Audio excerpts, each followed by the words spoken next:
Hold up to. Akin na yung baril mo. Nga ka, ano ba yan? Istorbo ka naman sa pagtulog ko. Ba't ka kasi natutulog? Nasa trabaho ka. Oh, pagod ako eh. Ikaw na naman. Saan naman mapapagod ang isang katulad mong tambay? Oh, pagsasyat, tsaka anong tambay? May trabaho na kaya ako, di mo ba nakikita? Ano ba yan? Sumakit tuloy ulo ko doon.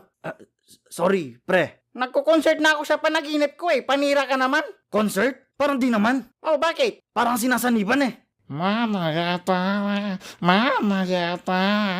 Ano bang kailangan mo? Akin na yung baril mo. Hold upin ko tong building na to. Wow.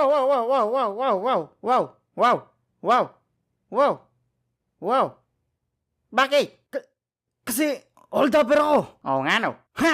Tumigil ka! Isa akong security guard! Guard! Malamang, nagagwardya ka dito eh. Hindi ka pwedeng pumasok! Ibigay mo na sa akin yung baril mo. Kung ayaw mo masaktan. Douglas pangalan mo, di ba?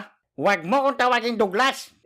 Ano itatawag ko sa'yo? Chip ang itawag mo sa akin! Okay, ibigay mo na sa akin yung baril mo, Chief. Ay pangit, Douglas na lang pala ulit, pre. Ano ba? Seryoso ako dito ng hold up tapos di mo man lang magampan ng trabaho mo bilang gwardya? Oh, tingin mo madali lang tong trabaho ko? Tulog ka nga kanina tapos nananaginip pa eh. Oh, di ba? Partida ang tawag doon, pre. Paano na lang pagising ako, edi kawawa ka na. Ang dami mong sinasabi. Akin na baril mo, kundi itutumba kita. Kala, sabing wala akong baril eh. Ha?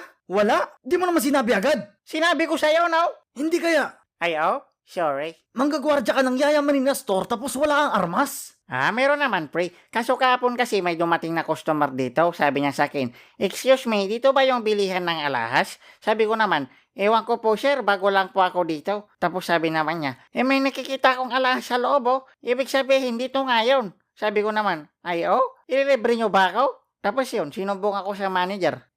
Tapos kinuha yung baril mo. Wala nga akong baril. Batuta lang binigay sa akin. Hayop ka talaga kausap. Para saan yung kwento mo? Wala lang. Share ko lang. Visit na yan. Akin na nga yung batuta mo. Wow. Pre, huwag naman dito madaming dumadaan na tao, oh. Ha? Gusto mo kunin yung batuta ko? Kala ko ba astig-astig ka, pre? Hindi yun yung tinutukoy ko. Gusto ko yung armas na nakatago niyan sa'yo. Ay na po, wag ka na mag-deny, pre. Hindi naman ako judgmentalism. Teka lang ha, pinagmumukha mo kong bading eh. Oh, anong masama doon? Ba't di mo kayain si Jonathan? Tanggap niya kung ano siya. Jonathan, adik ka, di ba, pre? Ay, gagi, hindi ah. Oh, di ba?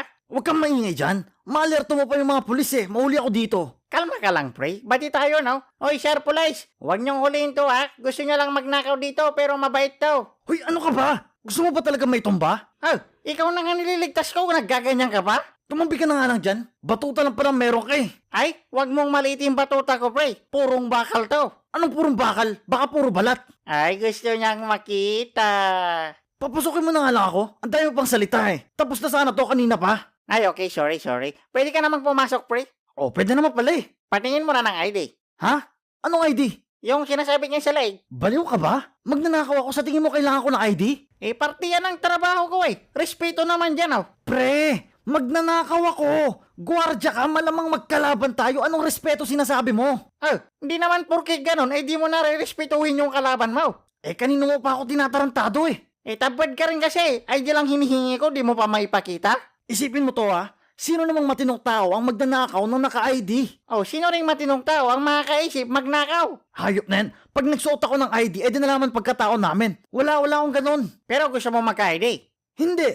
Gando yan. Punta ka sa palengke doon sa dating Chowking, may papasok doon tapos may pagpapicturan doon. Magpakuha ka ng 2x2 tapos balik ka dito, bigay mo sa akin tapos inumin ko. Tapos pupunta ka ulit doon, magpapicture ka ng 1x1 tapos ibigay mo sa paggawa ng ID tapos ayun.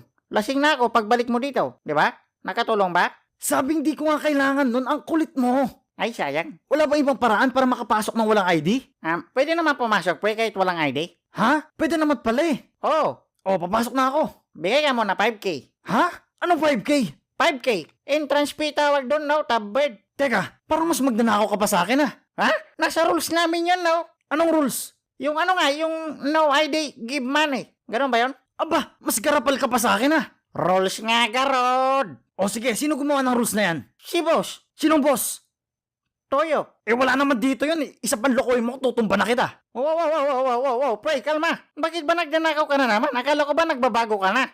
Paano hindi gagawa ng masama? Di naman ako tinatanggap sa trabaho. Tanga. Tanggalin mo kasi ang maskara mo pag mag-a-apply ka.